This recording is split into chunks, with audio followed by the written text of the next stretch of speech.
مصر میں اسلامی حکومت آئی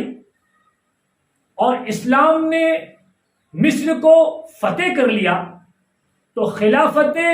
فاروق اعظم میں، فاروق اعظم کی دور خلافت میں مصر میں حضرت عمرو بن عاص رضی اللہ تعالی عنہ کے پاس وہاں کے لوگ آئے اور انہوں نے کہا کہ ہم ہر سال دریائے نیل میں ایک لڑکی کنواری جس کو بن سنور کر دریائے نیل کی ہم بھیٹ کرتے ہیں، جس سے دریائے نیل جاری و ساری رہتا ہے، اور دریائے نیل کے بغیر ہم مصر میں نہیں رہ سکتے، اس لیے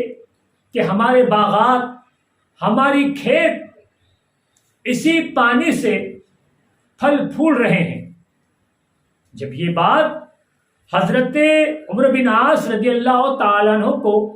مصر کے لوگوں نے کہا، تو آپ نے کہا کہ اسلام اس طرح کی کوئی بھی بیہودہ رسم کو نہیں مانتا، اسلام میں اس طرح کی کوئی بھی رسم نہیں ہے، قرآن و حدیث اور اللہ رسول کے خلاف ہے یہ رسم۔ اس طرح یہ سمجھا کر آپ نے مصریوں کو روانگی دے دی، لیکن وقت مقررہ پر دیکھا یہ گیا کہ مصر کا پانی، دریائے نیل کا پانی آہستہ آہستہ کم ہونا شروع ہوا اور خشک ہونا شروع ہوا، جس کی وجہ سے مصر کے لوگ ہجرت کرنا شروع کر دی، اس لیے کہ جب پانی ہی نہیں ہوگا تو باغات کس طرح ہوں گے، پانی ہی نہیں ہوگا تو اور ضروریات کس طرح پوری کی جا سکتی ہے۔ تو حضرت عمرو بن عاص نے جب دیکھا حالات، تو ان تمام حالات کو آپ نے ایک خط میں لکھا اور فاروق اعظم رضی اللہ تعالیٰ عنہ کی بارگاہ میں بھیج دیا، اور تمام حالات کو آپ کے گوشے گزار کروا دیا تحریر کے ذریعے۔ تو فاروق اعظم رضی اللہ تعالیٰ عنہ نے ارشاد فرمایا کہ عمرو بن عاص، آپ نے جو کچھ بھی مصر والوں کو کہا ہے وہ حق ہے، کہ اسلام اس طرح کی کسی بھی رسم کو قبول نہیں کرتا۔ میرے عزیزو، جس اسلام نے عورتوں کو عزت دی ہو، جس اسلام نے عورتوں کی آبرو کا خیال رکھا ہو، جس اسلام نے عرب میں عورتوں کو دفنانا بند کرایا ہو، جس اسلام نے عورتوں کو ہند میں جلانا بند کرایا ہو، اس لیے کہ یہ اسلام کی روشنی تھی کہ جب اسلام عرب میں آیا تو عورتوں کا دفنانا بند ہوا، جب اسلام کی روشنی، اسلام کی حقانیت ہندوستان میں آئی اور پورے ہند میں اسلام کی روشنی جگمگانے لگی، تو ہند میں عورتوں کا جلنا بند ہوا۔ وہ اسلام جس نے عورت کو آزادی دی ہو، وہ اسلام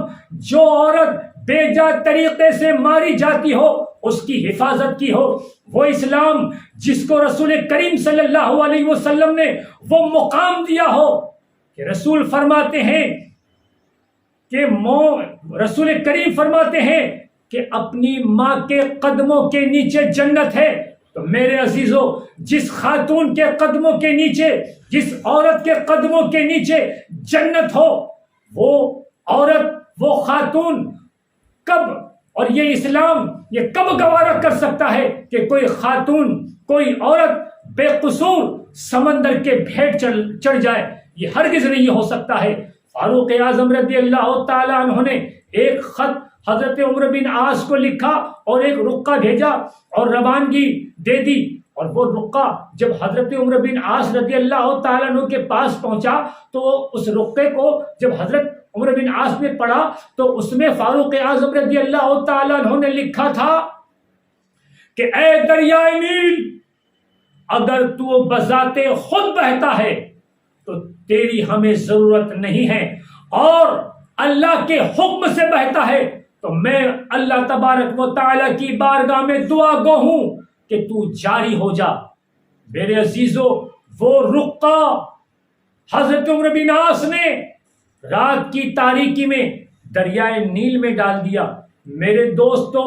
تاریخ گواہ ہے، تاریخ شاہد ہے کہ صبح میں دیکھا یہ گیا کہ 16 فٹ دریائے نیل بلندی پر تھا اور اپنی موجوں اور اپنی لہروں کے ساتھ مچل رہا تھا۔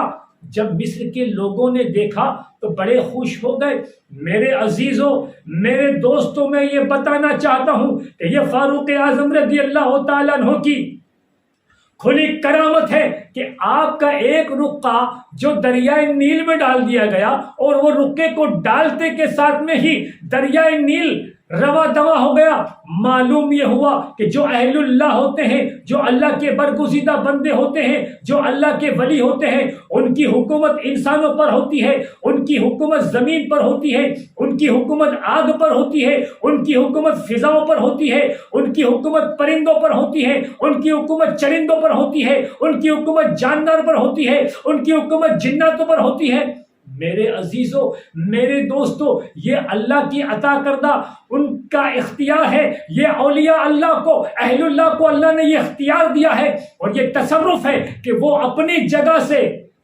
تمام کائنات میں کہیں بھی اپنا تصرف کر سکتے ہیں۔ یہ اللہ کا عطا کردہ ہے جو تمام اولیاء کرام کے پاس ہے۔ تو میرے عزیزوں، میرے دوستوں، اس طرح فاروق اعظم رضی اللہ تعالیٰ عنہ نے ایک غلط رسم کو